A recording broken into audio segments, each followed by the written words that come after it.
1 Chronicles chapter 15, verses 16, 17, and 19.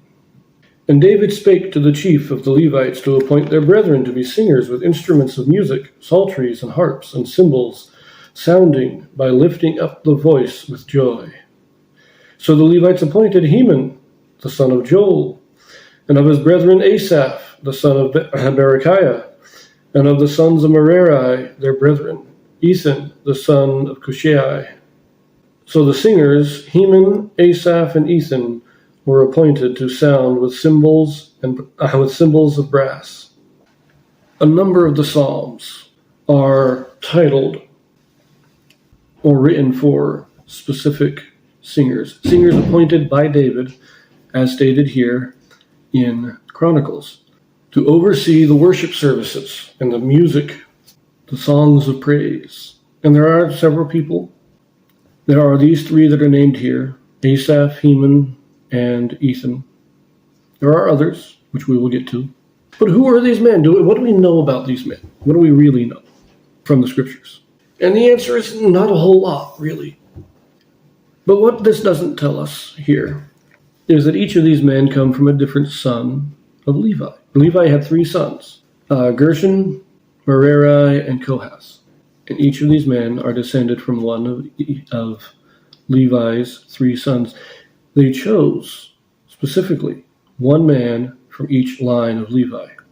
But who are these three men? Heman, Asaph, Ethan. Who are they? We have to kind of piece together information throughout the scriptures on this, primarily from the books of Chronicles, because Samuel, the book of the 1st and 2nd Samuel, don't mention them. They get some brief mentions later on in the Kings, but primarily in Chronicles is where we get our information from. So let us look at a few things. Let us flip back to 1 Chronicles chapter 6, verse 33. It says here, and these are they that waited with their children. Of the sons of the Kohathites, Heman, a singer, the son of Joel, the son of Shemuel. So Heman is a descendant of Levi's son Kohath. He's a Kohathite. But it also says he's the son of Joel, the son of Shemuel. Now Shemuel is just another way of saying Samuel. And if you will recall in 1 Samuel, I believe chapter 9, it lists Samuel's sons, and Joel is one of them. And what this tells us is that Heman is the grandson of the prophet Samuel. So this is Heman. We then skip down to verse 39 and we read this. And his brother Asaph, who stood on his right hand, even Asaph, the son of Berechiah, the son of Shemaiah. And if we continue down, it gives us all the genealogy of Asaph down to verse 43, where it says, the son of Jahath, the son of Gershom, the son of Levi. So Heman is the son of Kohath. Asaph is the son of Gershom. This would mean that Ethan is the son of Merari, which we confirm in verse 44. Then and their brethren, the sons of Merari, stood on the left hand. Ethan, the son of Kishai, the son of Abdi, the son of Malach, and it gives you his genealogy back. So this is where we know that they all come from a different line or a different branch of the family of Levi.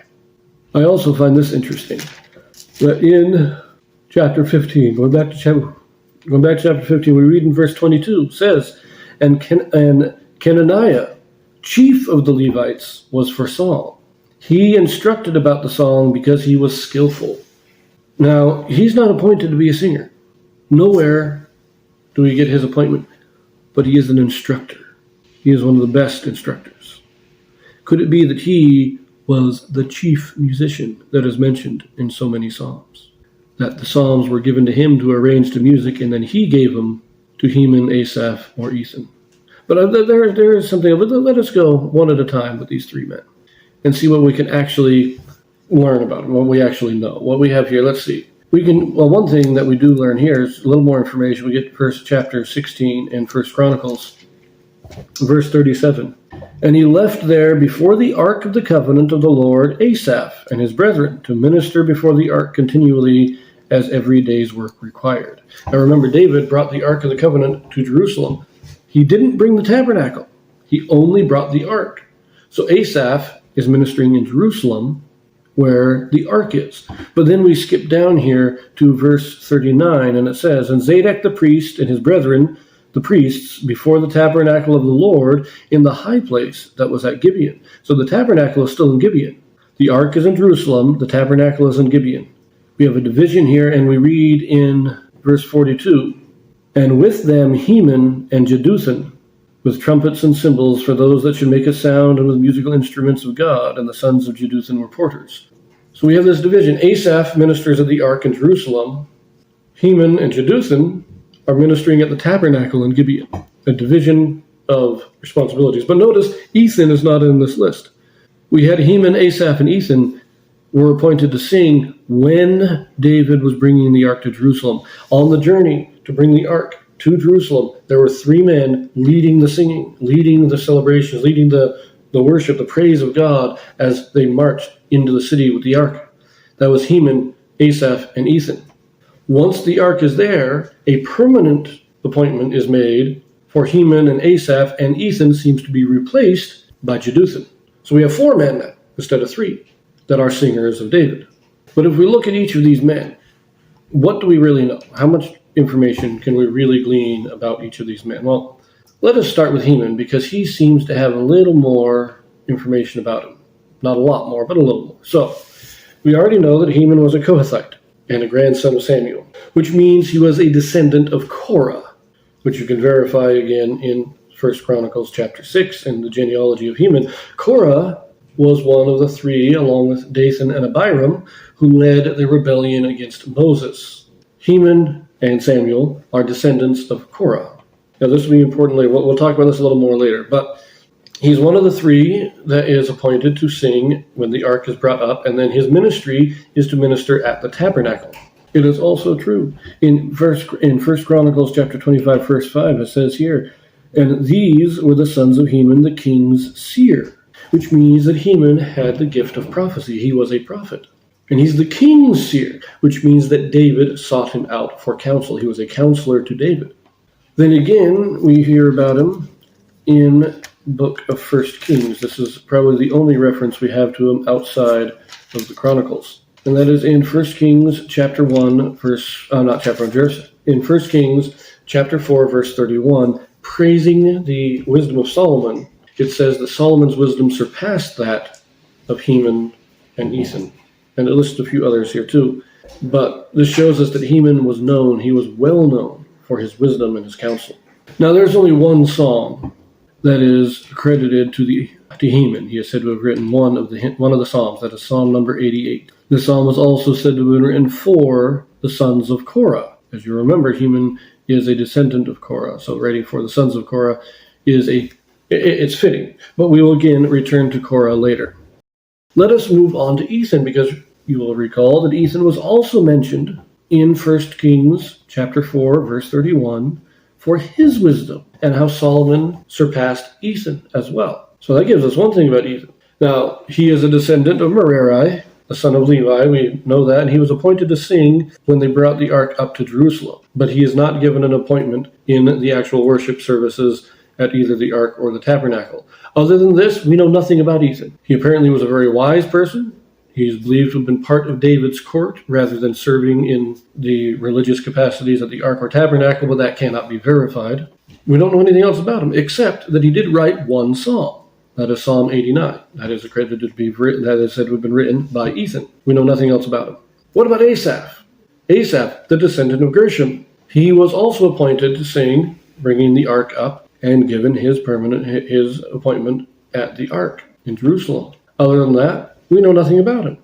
Now, he is credited to have written 12 psalms. David's the only one who has more psalms to his credit. He has, I think, just over 70, like 73. And so 12 is not much, comparatively speaking, but considering nobody else has even more than one, having 12 is significant.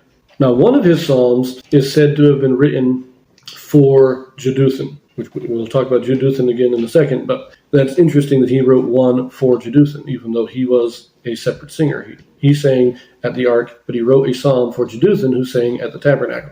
Now, it is possible that the other men wrote more psalms, and that Asaph, his psalms were preserved because he was in Jerusalem while they were in Gibeon. That might be why we don't have as many psalms from the others. Now, it's also true that some of the psalms that we don't know who wrote them could have been written by some of these other men, but we just don't know. But anyways, let us move on to Jeduthun, the third choir director, you might say, the third leader of the Psalms. He was not appointed to sing when they brought the ark up, but he is appointed with Heman to sing and minister at the tabernacle in Gibeon. He is also referred to as a seer in 2 Chronicles chapter 35, verse 15. Again, the king's seer. So again, with Heman, he was a counselor and prophet for David. Other than that, again, we don't know anything about him. Now, he is not said to have written any of the Psalms either. We have no psalm written by him. However, there are 3 psalms that are written for him. Because remember, these 3 men are the choir directors. They are the leaders of the psalm. And so 3 are written specifically for Jeduthun. 2 of these were written by David, and 1 was written by Asaph. Now, I do find it interesting that both Heman and Jeduthun are referred to as the king's seer, and they both ministered at the tabernacle in Gibeon, which we read is where David would go to do his personal worship. When he needed to do a sacrifice, he went to Gibeon. So it is possible that he went there because of Heman and Jeduthun, or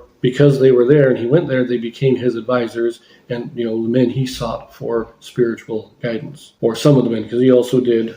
Zadok was the high priest, and Abiathar was a priest that were in Jerusalem. So he had many counselors, but it's just interesting that these were the men that were at the place where David went to actually worship. Now, one last note here on these men. The appointment of Asaph, Heman, and Jeduthun apparently was not just for them, but is for their sons throughout the generations, their descendants. This is a position held by their family. Because we are told in 1 Chronicles 16 that it is them and their sons that minister. No, sorry, not chapter 16, chapter 25. Their sons are the ones that minister with them. But not only that, but even down in the time of the reign of King Josiah, this is like 350 years after David, Josiah is still honoring the appointment of Asaph, Heman, and Jeduthun. And when he holds his great worship service, as recorded in 2 Chronicles 35, in verse 15, it talks about he put the singers in place according to the appointment of David for Asaph, Heman, and Jeduthun. So these weren't just appointments for these men, but it was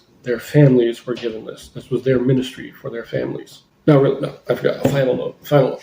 Both Heman and Ethan are referred to as Ezrahites, and it is thought that this name is derived from the name Zerah, meaning they are the descendants of Zerah. The problem with this is that neither of these men have any Zerah in their ancestry. Zerah was a son of Judah, and in 1 Chronicles chapter 2, it lists an Ethan and a Heman as sons of Zerah, son of Judah. They just couldn't be the same men. These sons would have lived like 400 years before the Heman and Ethan of the Levites. That's another problem. These were Judah, these guys are Levi. These can't be the same men. There is a Zerah in the ancestry, or in the descendants of Levi, but it's in the line of Gershom, who is the ancestor of Asaph. And Asaph is not called an Ezrahite. So most scholars consider this to be an error. Either they were not supposed to be listed as the sons of Zerah in Chronicles, and because they were, they are falsely or incorrectly labeled as Ezrahites. But however it works out, I personally am of the opinion, or my theory, is that Ezrahite is a title whose meaning has been lost. And that's not an error, it's just maybe it was a title within David's court, and we've just lost, we no longer know what it meant. Now, it could be an error, but as I said before, I generally stick to the belief that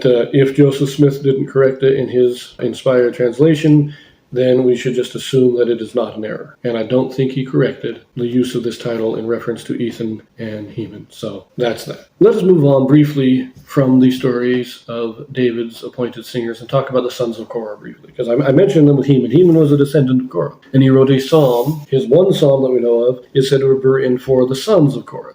Now, as I mentioned, Korah, he was the one that led the rebellion along with Dathan and Abiram, and they were all wiped out by God. God said, no, you're not doing this, and he killed them all. But that's all recorded in Numbers chapter 16. But in Numbers chapter 26, it states that the children of Korah did not die. They lived. They did not join their father in his rebellion. And so that's how we have these descendants. Now, the sons of Korah were a musical guild or troupe or choir that were all descended from Korah. The name of their choir, it's kind of like we have the Tabernacle Choir at Temple Square. They were the Sons of Korah. Now, there is no evidence. We have no record of any psalms that they wrote, but there are 11 psalms that are said to have been written specifically for them to perform. Of these psalms, we have no clue who wrote them except for Psalm 88, which was written by Heman, who is also a descendant of Korah. Now, Heman may have been of the singing choir. He may have been among the sons of Korah before he was appointed by David. We don't know. But we do know that the Sons of Korah, this musical group, was still actively performing in the days of Jehoshaphat, who was, I think, 4 generations after David. And this is recorded in 2 Chronicles chapter 20, verse 19. So I wanted to put that here, to include them here with the singers of David, because these are the other groups or people that we have psalms attributed to. Asaph, Heman, Jeduthun, Ethan, and the Sons of Korah. When we read these names in the titles of psalms, we should understand who these men are, what they did, as much as far as we can, because we don't know a lot about them, but we do know, as I say, the 3 men were appointed by David. They were the best of their families for song. They still had to be Levites because they were ministering within the tabernacle, but they were the best when it came to music. That's why they were appointed. And at least 2 of them were prophets or seers. These were good men, righteous men, and we should keep that in mind when we read the psalms that are attributed to them.